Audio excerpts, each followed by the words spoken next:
I lost my brother to a drug overdose in August of 2020.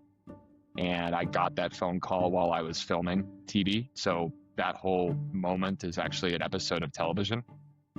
So it was not only tragic for real, but also just a massive public component to it that I really struggled with at the beginning. I didn't immediately get sober when my brother died. I actually used it as my license to go do whatever the hell I wanted. And for about 6 months from the time he passed until I actually hit rock bottom, I was on a destruction tour. But I say all that all while being the face of an alcohol company. So here I was, struggling with my own drinking and my own relationship with alcohol and cocaine, Adderall, Xanax.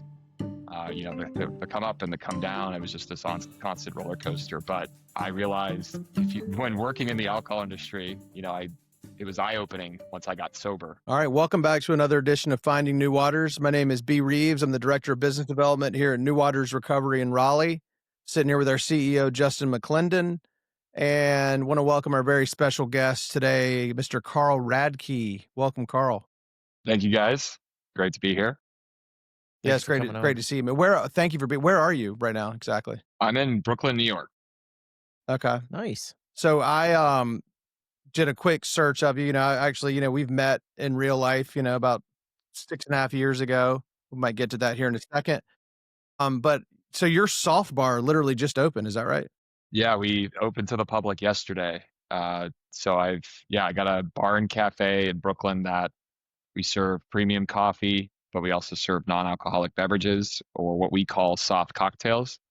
It's a zero alcohol space. It's a third space. It's a really cool kind of community gathering spot, but more or less just a more elevated kind of premium cafe and bar that, you can come any time of day and have a great non-alc drink, but there's no requirement to be sober or not. It doesn't matter how you describe your relationship with alcohol or substances. We wanted to create a space that's welcoming for people that just want to take a little break, people, of course, that are in recovery that want to find a place that they feel welcome. Now, but some people in recovery, it may not be for. So it's really, it's up to the individual and what they're comfortable with, and, however they want to go about, their recovery, their sobriety. But I didn't intend to open up, like a recovery bar. It's more about mindful consumption and a health and wellness connection, and, a fun, elevated space. It's something that I haven't personally seen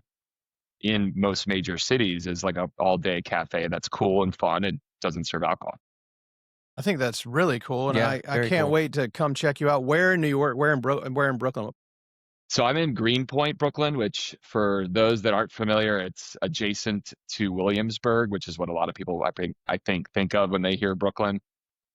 It's a really cool neighborhood that kind of reminds me of the West Village in a way. It's very neighborhood. There's a lot of great restaurants and cafes. There's also a lot of really good health and wellness happening. There's bathhouses and sauna houses. There's really cool gyms. There's run clubs. There's yoga and Pilates, of course. It's my favorite thing about living in Greenpoint is it's along the river, the East River. So I actually, instead of living in the jungle of New York, I look at the jungle every day, and I like being near water. Near water, for me, it's just restorative and nice to be near a little bit more nature. A lot of New York City is very concrete and loud and intense. And I moved over here almost 2.5 years ago, and just, it's been better for my lifestyle over here, just a little bit less intense and a little less crazy. I hear you. Awesome. There's no better view of the skyline than from Brooklyn. So you can't see that when you're in the middle of Manhattan, that's for sure. No, and if you live on the west side of Manhattan, you're looking at Jersey. Well, nothing against Jersey. I love Jersey, but I think, it's cool to be on the Brooklyn side looking back at Manhattan. But I'm very lucky, I've been in New York over 10 years now. It'll be actually 12 years coming up soon. So it's been a long career in New York, but I think this is kind of where I'm really liking living, and I've found my place here. I hear you, man. That's awesome. What so give us a little bit of a background on what led up to you opening Soft Bar. Yeah, I mean, it's been a long journey to get to this point. I started an alcohol company back in 2018 with two of my best friends who also are part of a reality TV show that I've been on, which is how B Reeves. I call him B Reeves. That's actually how you're saved in my phone. I met through a mutual friend of ours who's also a Bravo friend, Shep. And I actually had a mutual friend with Shep before I ever started Summer House, funny enough. So I knew Shep just a little bit, and then about a year later, started my career on Bravo. But on Bravo, like a lot of people, they have opportunities to talk about a company they work for, or a brand that they built, or a bar that they're opening. Um, so we on our show, we saw an opportunity to create an alcohol product. Kyle and Amanda are two of my best friends. Kyle's an entrepreneur, and so we created a brand called Lover Boy. And Lover Boy was a sparkling tea, low sugar, low calorie, but alcohol drink. I drank a lot of twisted tea back in the day. So did Kyle. And twisted tea for a lot of people is very sugary. It gets you really drunk. I mean, it was fun until it wasn't. Um, but we wanted to create something that was healthier. So I got my toe into the alcohol industry starting in 2018 and invested in the business, started working with Kyle and Amanda. But as you would imagine, as a salesperson in alcohol, you're supposed to sell the product, not also consume all of it. And I was riding the line between business and my own personal, endeavors, which for a period of time was fun until it became unmanageable. But yeah, I started in the alcohol industry and got sober in 2021. I've been through a couple pivotal things in my life that really shaped, kind of my wake up and my kind of rock bottom, honestly. I lost my brother to a drug overdose in August of 2020, and I got that phone call while I was filming TV. So that whole moment is actually an episode of television. So it was not only tragic for real, but also just a massive public component to it that I really struggled with at the beginning. So I didn't immediately get sober when my brother died. I actually used it as my license to go do whatever the hell I wanted. And for about 6 months from the time he passed until I actually hit rock bottom, I was on a destruction tour. But I sailed that all while being the face of an alcohol company. So here I was, struggling with my own drinking and my own relationship with alcohol and cocaine, Adderall, Xanax, the come up and the come down. It was just this constant roller coaster. But I realized when working in the alcohol industry, it was eye opening once I got sober. Random little side note: our brand Loverboy is distributed by a lot of companies throughout the United States. I mean, we're in the South, we're in the Northeast, and I've met a lot of people in the industry. And over time, once I started like working steps, I got a sponsor. But still being part of an alcohol company, I was meeting new people at alcohol events that weren't drinking. And I met industry people like sales reps, managers of restaurants and bars. They had heard about my story publicly and had heard I was, starting my sobriety journey. And a lot of them would be like, Carl, come here, I want to talk to you. And one individual who I'll never forget, very powerful executive at an alcohol brand, pulled me aside at a meeting. We did like a whole pitch talking about alcohol. This new brand, we're excited, Loverboy. After the meeting, he pulls me aside, like, hey man, I'm 17 years sober. And I was That's like, amazing. holy shit, what? And he's like, yeah, like if I can do this, you can too. Just remember, it's an industry. You can still have a career in this if you really, do what you need to do and find your right program and the right people. So he was someone that kind of gave me that confidence to be in the alcohol industry, but also not drinking. But it wasn't easy. And then part of why I started Soft Bar, I'll land this plane eventually, was being a consumer of non-alc beverages, being very social, and finding lack of options. Then the options I would find were unhealthy. And then the places that were available, coffee shops that are kind of staying open later, or a diner that's kind of cool, they weren't like what I was looking for. I wanted something like where my other guy friends who still drink some beers or have cocktails would take a break and come with me too. So it's been a process of almost 3 years of kind of living and breathing. It'll be 5 years in January coming up that, haven't drank or put anything up my nose or anything like that, which has been, I mean, it's changed my entire life. But as you get sober and more like social again and kind of get your feet back under you, I started to realize there really isn't anywhere to hang out that is cool, elevated, connected, community based, that doesn't serve, their alcohol isn't the focus. It's more about the connection and the non-alcoholic options. So we can go on and Man, on. that's no, Yeah, that's amazing. And the word, it was in the article and you said it too, just elevated, like an elevated experience other than just finding somewhere where alcohol is not the focal point. yeah, Yeah. I mean, which is something that was definitely important to me. I was just going to add something, like a real quick anecdote. yeah, go for it. One of the first people I met kind of once I started to realize I wanted to build this non-alcoholic bar and cafe, I started talking about it out loud. And kind of funny in recovery, once you start sharing out loud, I mean, you're doing it for yourself, but the people that, hear those messages or can be inspired or less stigma, create more conversation. Even me talking about opening this non-alc bar publicly actually almost attracted talent. One of the first people to reach out to me was an incredible mixologist based here in New York, still drinks, but he loves the non-alc world because he's like, Carl, I make amazing non-alcoholic beverage. And he's from a restaurant in New York called 11 Madison Park.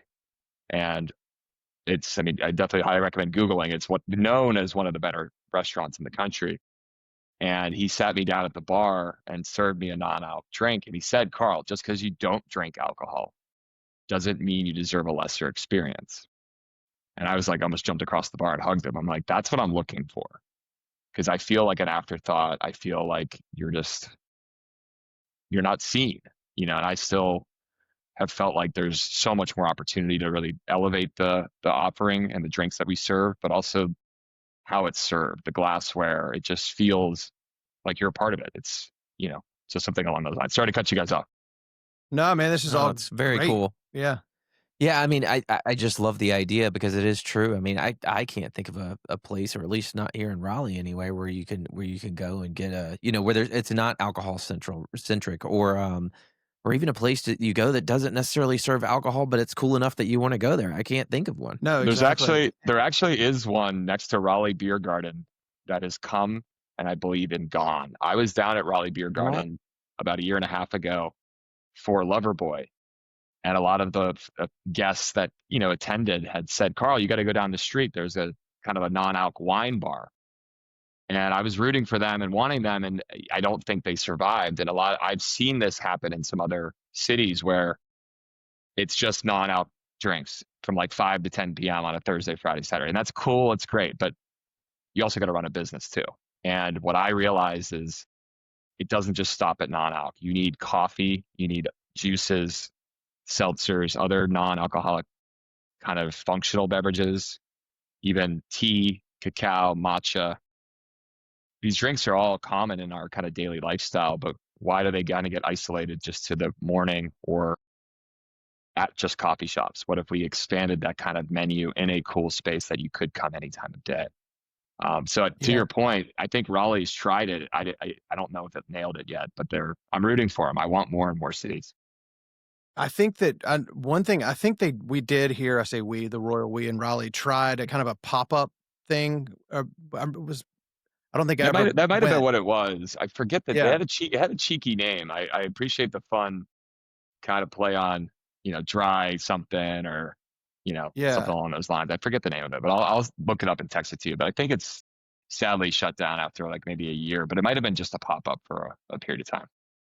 Yeah, and maybe just people weren't quite ready for it and they didn't quite Yeah. have something because it sounds like what you're doing, not only is it non-alcoholic beverages, but it's stuff that you can't just get somewhere else. So people are going to come there for that reason, on top of the fact that it is not alcohol centric and it's where people can actually just hang out. But you just said something earlier that I wanted to touch on about not feeling seen, and I feel like that phrase can get thrown around a little too haphazardly these days, but I know exactly what you mean because I travel a lot for work. And also my girlfriend and I, when we go to restaurants, a lot of times we'll sit at the bar because it's going to be faster. And sometimes I'm alone, there's a game on or something, and I'll go sit at the bar and eat at the bar. And I swear to God, this happens every single time. 99 out of 100. If I don't, when they find out I'm not drinking, they give me this, awful look like, why are you wasting my time? And I'm sitting there doing the math in my head. I'm like, I'm probably going to spend more than people who are drinking here because I'm about to eat a full meal, but they still resent my presence for taking up a bar stool. Yep. And so I appreciate what you said about that. And I wanted to also say something. I remember when I met you out in California, we were at Pebble Beach. This was in May of 2019, and I was 11 months sober. And I remember you sharing this a little bit. I think I remember thinking, wow, really good for him, but also in my body going, I wish I could be like him because I well, was I was gonna say it's because I mean, I'd met you there. I was with, our aforementioned friend Shep and another friend of mine and another guy, Austin, yep. who's on the show with Shep. And I knew those guys before, especially Shep and John, the other guy. But I remember you being so supportive and kind of curious about it, and Yeah. like not like, oh God, that sounds awful, kind of like, man, this is pretty impressive. And so Well, I I think never they like to forgot. say if you spot it, you got it. Like I kind of, Yeah. I prior to, spending some time with you, I had friends in my kind of circle at times that I'd, meet someone that would say, I don't drink anymore. I'm sober. And you know what I would do? I'd almost make fun of them. And a lot of Yeah. what I realize now in my kind of recovery is, that's my own insecurity with my own relationship with substances. But yeah, when I heard about you kind of opening up, I think honestly, it was something in a weird way, I'm glad we were brought together because I draw Yeah, back I on hear you. some of those early conversations of people that I met before I actually, stepped into some of the rooms and really fell to my knees.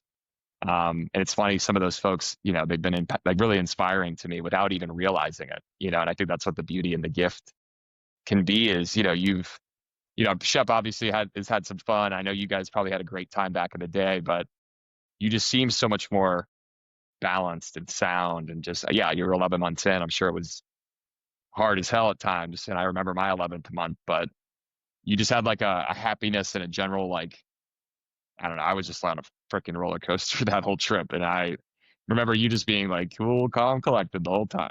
I appreciate you saying that, and, hopefully it was an, attraction rather than promotion. So, Yes.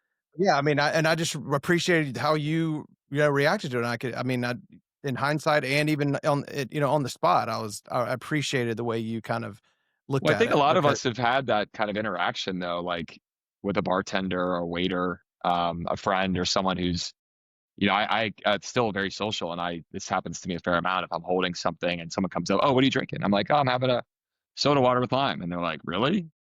And why don't Mhm. you drink? What's wrong? And I look at them dead in the eye, I go, I'm an alcoholic and a drug addict, and they're like, yeah, they like can't operate. And I kind of love it because I just wear it on my sleeve, and they're just like, wait, what? Are you okay? I'm like, yeah, I'm great. I'm happy, man. What's going on? yeah, exactly. Love it. That's amazing.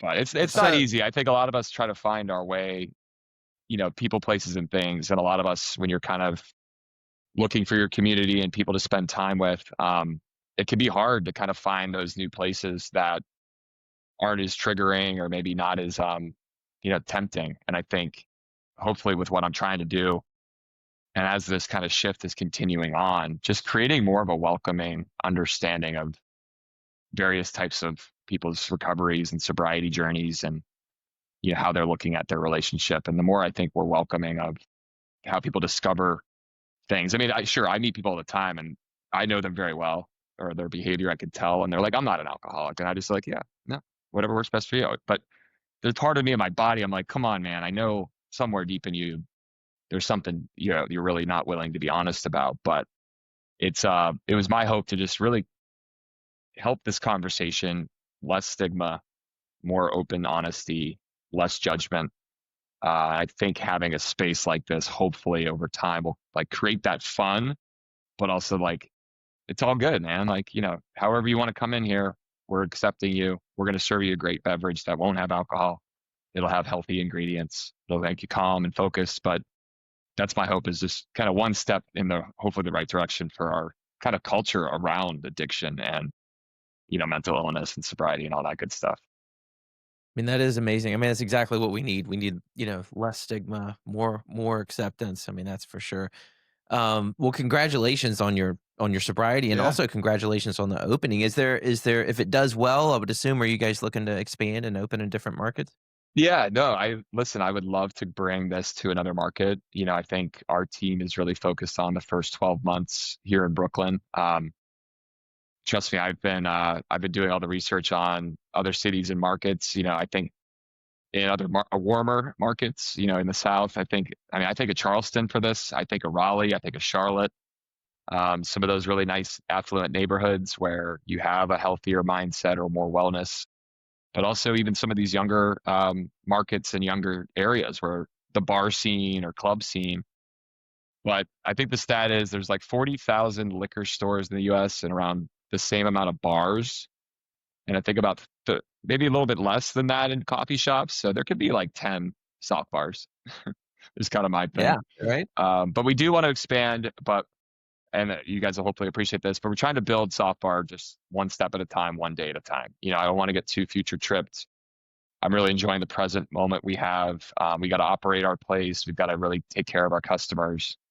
We're going to work some kinks out. And, I was there last night and I actually was the one locking the door at 11 o'clock last night, turning the lights off, so I'm not running the joint, but, I'm learning a lot too as a business owner. So it's been really honestly amazing. And I have a great team. And I'll just say this little anecdote. One of my team members who's sober came from another bar in New York that was very heavy consumption and a lot of other substances were being used, not only by the customers, but staff. And he said to me the other day, he's like, so this is what it's like working at a not toxic bar. And I'm like, yeah, like that's what I want. So you get like the energy of our team and staff in this environment. It's a lot more Well, balanced. It's not like this Well, you're crazy. also from everything you just said, you're letting your recovery guide how you're looking at the business and not getting ahead of yourself, not future tripping one day at a time, and that when you were talking about how when you were when you were drinking and you were working and selling, alcohol, you know, you had an alcohol, a non-alcoholic beverage you were selling. But your job, you were able to stay sober in that job and met that guy who had 17 years. It made me think we had a James Beard award winner chef, uh, restaurant proprietor on here who's got, probably 22 years now. And he had a similar situation. He was newly sober and he was having to go and do wine tastings Mhm. and had his sommelier do it. Like, they had some system worked out where the guy was like trying to help him, where he would secretly taste it and kind of let him know what he thought. And but the point is, we can stay sober anywhere as long as we're spiritually fit.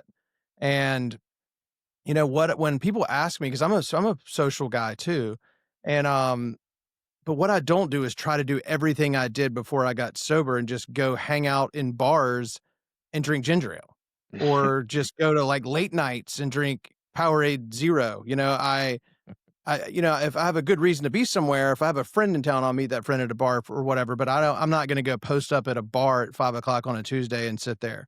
But with this, I like the idea of having something where I don't, I wanna be spiritually fit anyway, but I don't have to pray in the car or in the parking lot or, Yeah. the Sure. bus stop or the subway stop before I go in to soft bar. Yeah, Yeah. exactly, like, I think just the idea of the acceptance, right? Somebody, who's, a veteran or newly in sobriety being able to walk in there and just, feel at home. I mean, that's amazing. And I've seen, I've had some friends and colleagues that come in from the program. There's friends that are, you know, Carl, I'm like 4 days in, and I'm like, hell yeah, I'm glad you're here, and we we really wanted it to be something that you could come by yourself or come for connection. I've had people reach out about having fellowship there, which I think is a great thing, post meetings or post, wellness activities.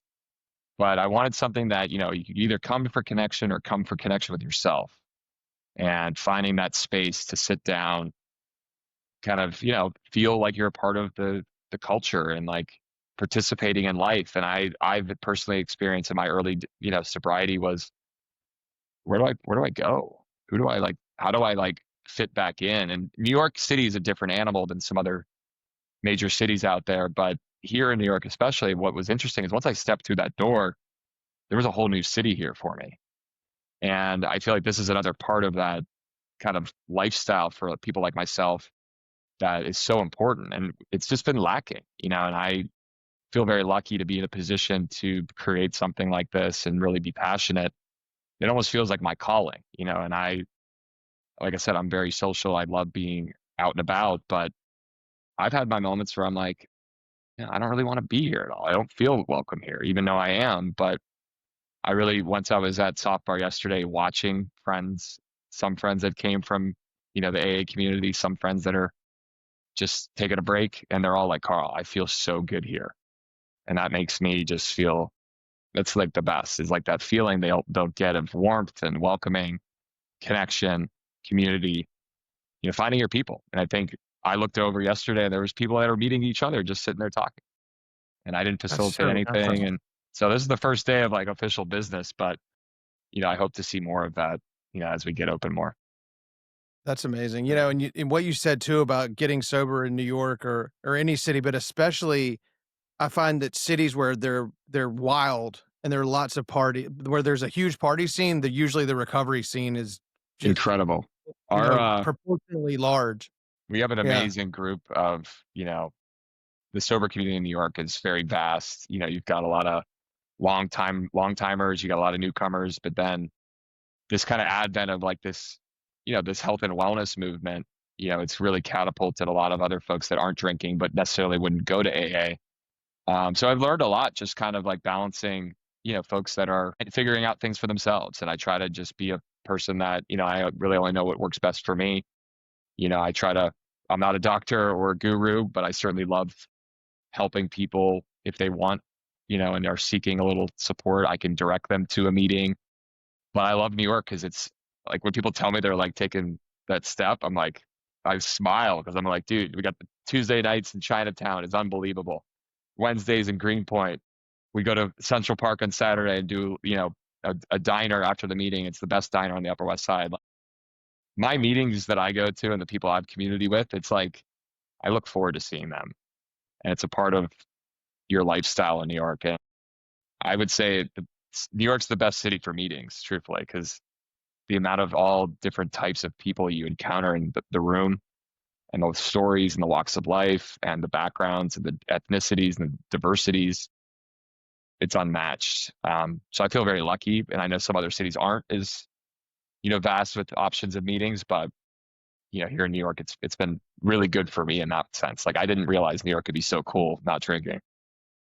I hear, I have a good friend who helped me, my early sobriety, and he lived in New York when he was in his mid-20s, been sober for a few years, and I was like, "How first of all, why would you even do that? That sounds awful. Because I lived there from my mid-20s to early 30s, about as far from being sober as a person can get, and now, I've been to New York 3 or 4 times in sobriety, and I do, like, I go to the best meetings, and I can walk everywhere, and it's like what the city I was so jaded. I remember one time I was at a bar on a Sunday watching football with a bunch of people, mostly from the South, who lived in New York, and this guy's wife looked at us.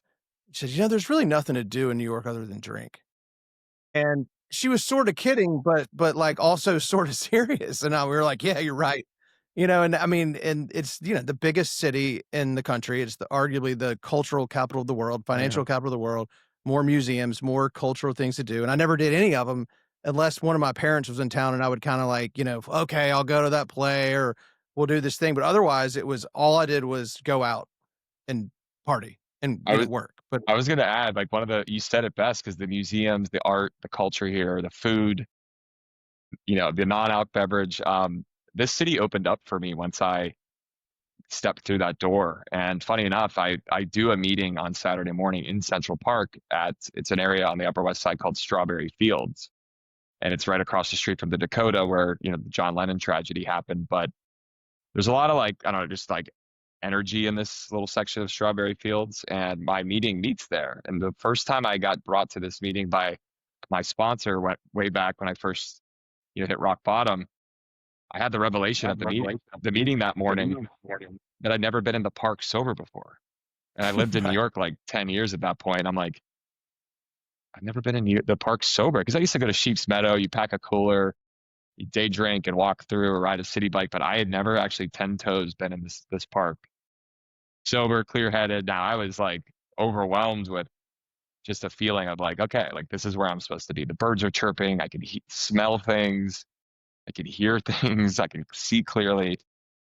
So the city itself, has offered a ton of things that I live a fruitful life, and I've enjoyed these other places that I never, I would be that same person at the bar. Oh, I don't have time to do anything because I'm so busy, while I stay at a bar for 4 hours on a Sunday, staring at a brick wall and a flat screen TV. Yep. It's funny too, because I, it says, and without getting too into one thing, but then the 12 and 12, then step 3, it says the more dependent we are on a higher power, the more independent we are as a result. And, I kind of think about that as, being spiritually independent and not so selfish and self-centered and thinking about myself for good or for bad. But also the more I do for my recovery, the more time I have for everything else. And like you just said, before I got sober, I was not doing very much with my life, but yet I had no time to do anything. I was always in a rush, always late or barely on time and just frazzled, but yet I had literally nothing going on. And now I've got so much going on, but yet I end up having time for everything because I, put my recovery first. It's just a paradox, I And guess. that's kind of how I've got my people, my assistant who helped me set this whole thing up on my calendar. She helps me stay organized, but I've never been busier in my life, but I'm really aligned in those things that I'm busy with. Before, my busyness was not aligned with like what was best for my lifestyle. It was chasing a girl, chasing a high, or chasing a drug, chasing a nightlife moment. Where now I'm chasing like waking up at 5:30 because I got to run, because I got a big meeting in the morning, and I like to run before my meeting so my brain's right and I'm Nice. feeling good. I'm like, I'm busy for the right reasons. And I feel so lucky to have the time and energy to really go after it. But people are like, how do you do all this shit? I'm like, I do it because like I stay sober. And like, that's the first thing I do in the morning is, meditate, say the Lord's Prayer. I do log on to some virtual meetings at times. I get the daily readings and stuff. But if I do that stuff each day, then all these other things on my list, just gives me the fuel to go after it. And it's been like eye-opening because I have all this energy and all this time to really go for the things I've been wanting to do, which before I used to make countless excuses for. I mean, even getting a haircut, I'd be like, oh, I don't have time for a haircut. It's insane. But the haircut actually is, for me, is like part of my mental health and like my wellness routine. I feel better when I get a clean cut and shaved, and it's all part of that feeling I try to give myself each day. Absolutely. That's fantastic. I know there's such a So thing as you're like a haircut high, but I get a haircut high after. Hey, I can relate to that. I love a good haircut, Yeah, man. like I love it. like on the My back of the wife neck, gives me I have yeah, the that's it. sideburns cleaned up. That's the best. So you're an early morning runner, it sounds like? Yeah, it's funny, like I had a therapist who said, Carl, look at like the time of day you're born. Like when you're like, ask your mom, like when you were brought into this world, like what time of day. And she was like, you were like born at like 5 a.m. And apparently there's some science or some sort of thing around the time of day you were actually born. And you're either a morning person, or if you were born in the evening, you might be a night person. I've always been the early bird. So I now really honor my body. Like I'm up naturally around 5:30 and 6 every day. So my brain is at peak thinking, but I got to do those meditations. I get outside and run. But what's funny is people are like, why do you wake up so early, man? I'm like, honestly, no one's fucking bothering you from 5:30 to 9 a.m. because they're all sleeping in or starting their days in other ways. So it's allowed me a lot of like a block. I have my routine in that first hour and a half of the day, which pretty much sets me up for the rest of the day. And that's such an important part. But running in the morning, especially in the summer, because it gets hot out here, is also important unless you want to collapse on the side of the highway with all the heat that's coming in. And sure, in the South too, you guys have to run earlier. Oh, yeah. It's the same here. Are you a big runner down there? Yeah, I enjoy running, and actually, I can completely relate with what you just said. I'm always been an early morning guy. Yeah, same thing. The wife and the kids are still asleep, and the rest of half of the world is still asleep. And like, yeah, man, it just there's nothing like it. It's me time, do my thing, center myself. I would not give it up for anything in the world. Yeah, I I'm think sitting here that's one of thinking about how I the was born biggest. at 2:10 in the morning. Well, I used to crawl in at 7:30, no big deal. Not crawling it, I'd be running through the door thinking the party was still going. Yeah, the early rising has been a kind of a biohack or life hack that for me has worked really, really well. Stacking that with, the meditation and therapy and going to meetings, running a lot, uh, that has been a big part of like just having that consistency. And for my program, that's been really important. Just every day having a certain there's a famous book from a military general. It's like you make your bed every morning kind of thing.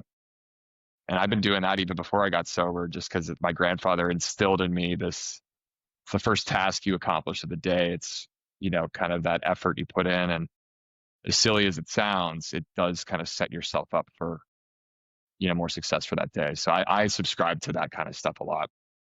I do too. I mean, even when I'm traveling and I'm in a hotel room and I wake up super early in some city for a conference or some work related thing, and housekeeping has obviously not come yet at 5:30 in the morning, I'll still make my bed in the Yep. hotel knowing that somebody's still going to come clean it just because I want to start my day like that. Nice. Yep. I Yeah. make my bed in my hotel too. It's like, it's got to be just, it's like that act of, participating in life and you're accomplishing a little something, just a little something that gets you in the right direction. Absolutely. Well, how this is probably a good place to kind of wind it up, man. And I'm so glad you mentioned the meditation. And also, I just wanted to say, I was, looking at your Radke Boys website, and you have a bunch of resources on there, and you've I need mentioned a to few add, of I'm them. going to add you guys to my site after this actually, because I've, Oh, man, well, Nice. that'd We be awesome. appreciate But, that. but I just appreciate everything that you have up there, and it seems pretty agnostic in terms of, different types and ways and to look at recovery. And, cause, nobody has a monopoly on it, whatever no. works. Well, yeah, Um, the website was something I launched like almost 3 years ago. Because I'm very fortunate to be in a position of influence I've been on reality TV 10 years. I've shared a lot about my ups and downs. Even if you go way back, you could see my behavior, point blank center. I mean, most people that are alcoholic or in the program can see old episodes and be like, dude, thank God you found your people. But it's been a crazy journey. I forget what I was even saying. That I just it's about lost my the train of thought. resources. Oh, All good. yeah. So I wanted to, because I get a lot of messages on social media for being on for 10 years, I get a lot of questions and I love being able to help people. I want to support, I want to give back. But when you get a volume of just, it's really I hear. hard. So what I wanted to create is like a destination spot, a place where someone could just log on. It's in honor of my brother. It's got things about him, steps I've taken, things that I do to, keep me sane and sober. Resources like you mentioned, some articles. I also do a monthly newsletter to those subscribers just to give them updates of what I'm doing in my life, show them all my, listen, it's not all peaches and cream here. Like I have my ups and downs still, but they're much better in how I manage them and how I react to them. But it's just nice to be able to offer. At the end of the day, the whole point of doing a lot of this is to help someone. Being in a Amen to position, that. being in this platform and being able to, sure, make a little bit of money, have fun. Your ego gets stroked all the time, but if you're not extending back to those that got you here or people that follow you along or rooted for you, what are you doing? And I feel a sense of obligation to do my best in my own way to give back and try and help. And like I always try to caution people because I am not a doctor or a therapist, but what I realized is I'm more relatable than the doctor or the therapist to them, or they can see something that's maybe reminds them of themselves. So they feel comfortable maybe asking me. So it's a better process for me to learn how to navigate being so public and being in this position. But the website for me was something I was inspired by Jason Waller, truthfully. He was a former reality TV guy who got sober. And his website was amazing. And I used his website when I first got sober. Because I was like, Nice. okay, reality TV guy, he's smart here. What's he doing on his site? And he had all sorts of information and resources and tools. And I hope to add to my site as I continue to kind of grow, my business and my own personal brand. So yeah, I appreciate you saying that. Yeah, well, and we appreciate you being, open about it, but Yeah. also more attraction rather than promotion because people, celebrity who's like like an actor or a movie star is it was and is very important for me to see that people who kind of have everything still choose to live this way. But in the case of a reality star, they've literally seen you live the other way Mhm. on TV for, however many years it was on before you did get sober, and to really be able to see somebody who has that life just sitting there on a silver platter, but then, needed to hit a bottom, and your brother's story, like, I mean, my dad died right before I got sober, and his illness and death, I use it as a airtight excuse to self-medicate, which ultimately led to me getting sober, and I always say that the most valuable thing he left me was my sobriety, but they saw you for however many years living like that, hit a bottom, and then live like this now, and so there's no more documented way to see somebody actually getting sober. You can kinda hear about it like an actor, but you're not really seeing their day to day, so this is kind of like a next level documentary of somebody actually getting sober. It's amazing. Yeah. Yeah, I guess I didn't clock it I mean, you describe it so well, but yeah, like it's funny. I've had even some people that come up to me in the street or occasionally stop me and like, I love that character you were playing early seasons of Summer House. I was like, character? Yeah. No, that's me. And my mom even said at one point, she's like, Carl, it's like watching you on steroids. And I was like, well, kind of was in a different way. But yeah, I mean, I without realizing early on in our show's history, I partied, I drank, I stayed up late, I did pretty wild things, but I didn't think about what that would look like on TV later. But what I didn't have the power to handle was when it did air 6, 7 months later, I was watching it back and using while watching. So I drank and do Sure. cocaine to process like how I wasn't proud of my behavior. I was very embarrassed and shameful. But over time, yeah, I mean, I think people were like almost praying for me to get some help because they were seeing me at such dark depths. And then as I kind of got really honest and opened up, the door just kicked wide open of other people pouring in. I thought I was going to lose. I lost some friends, but for the right reasons. Some people came in my life for the right reasons. Some people left. But I thought across the board, as soon as I raised my hand, said I'm an alcoholic and a cocaine addict and all these things, that everybody's gonna be like, oh my God, Carl's the worst. It was the exact opposite. It was, I'm like, everybody was like, thank God you're honest, man. Like, we knew it the whole time. You guys knew? And everybody's like, yeah. So Right. there's been a lot of interesting things since I've kind of come clean publicly. But for me, it's changed my life. And I still to this day, I've told this story a lot actually recently just because of all the soft bar stuff. But I get stopped occasionally in New York. People ask for picture because they're fans of Bravo, and I love meeting people. I'm very social. But I had a woman stop me coming up the subway stairs down in Rockefeller Center in Midtown. I was coming up, she's coming down. I can sometimes tell when someone sees me and like maybe recognizes me. You've probably seen this with Shep before, but this girl kind of walks by and I can feel her energy and she like says Carl and I turn and I kind of look at her and she looks at me and I come back down the stairs to meet her. So I'm like, hi, how are you? And she's like, I just wanted you to know. She's like nervous, kind of shaking. She's like, you're the reason I got sober. And I like took a deep breath and I'm like looking around like me. She's like, yeah, like, and it took me a second, but what I said to her and I said, I'm honored. I'm so thankful that I've been able to help you help yourself. And I go, you've done the work.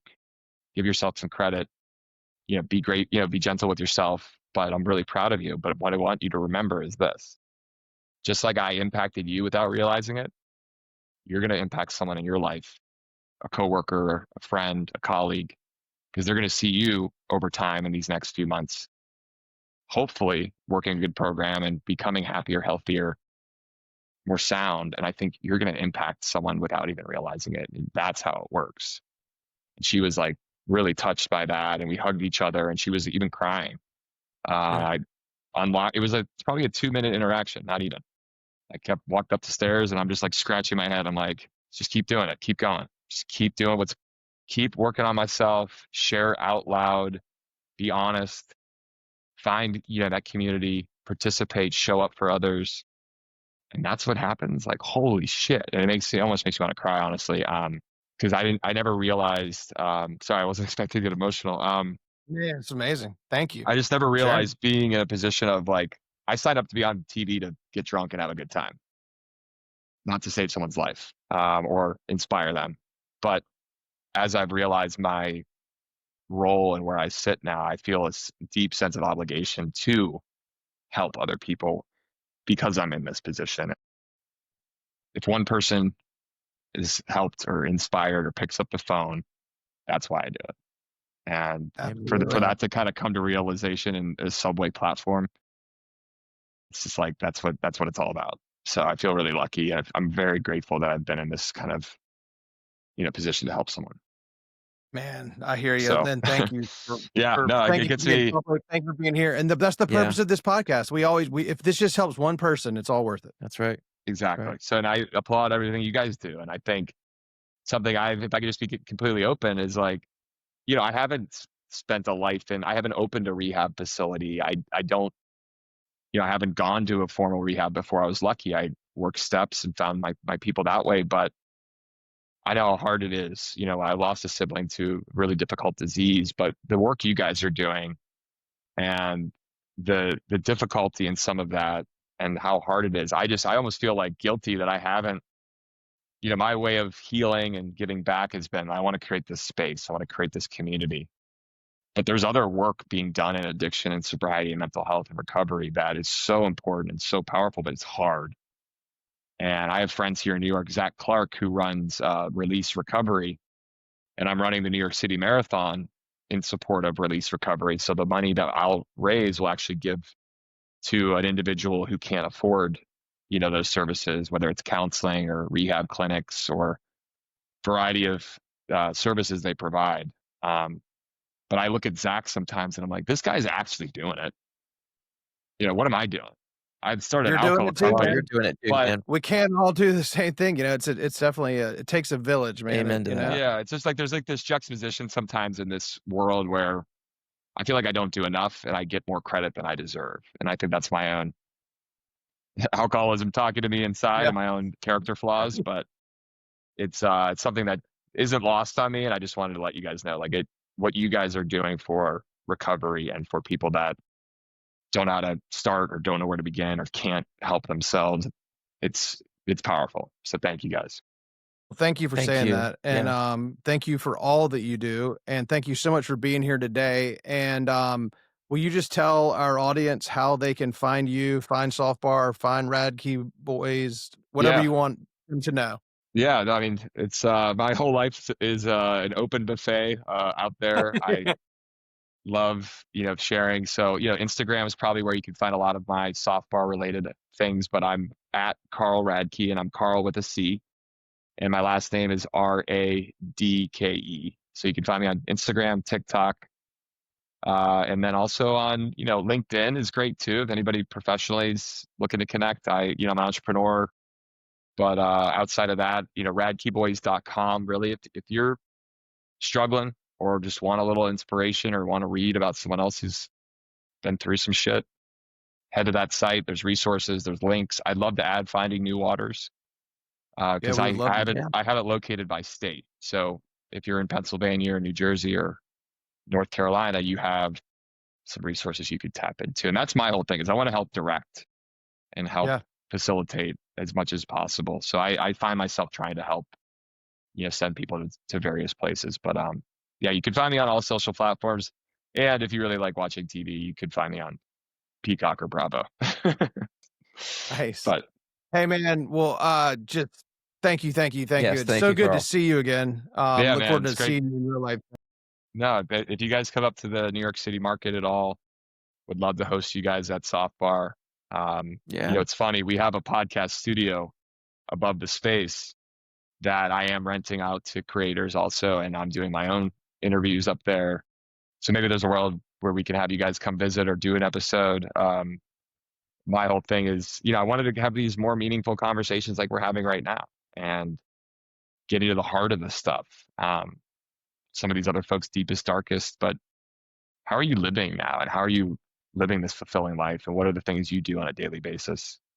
I hope to get to like the core of some people's recovery. It doesn't always have to be about that, but I'm excited for you guys to see the space. If you do come visit up to Brooklyn, I'll take extra VIP care of you guys. So I believe it. And I 100% will, man. I for sure, we will take you up on that. But I hope it is a resounding success and that, you're able to open more when the time is right, one day at a time. But Thank you, Carl. Thank you. Thank you, Carl. No, thank you Appreciate it. guys. This is awesome. I Yes, kind sir. of needed this today. I've been so busy and you got a lot coming at you, but you got to check in with the right people. And I feel really, I don't know, my heart's feeling really good right now. I needed this. So thank you guys. Thank you. Same Thank here. you. If you liked what you heard today or just want to know more, give us a call on 919-670-8119 or visit us at newwatersrecovery.com. Thank you.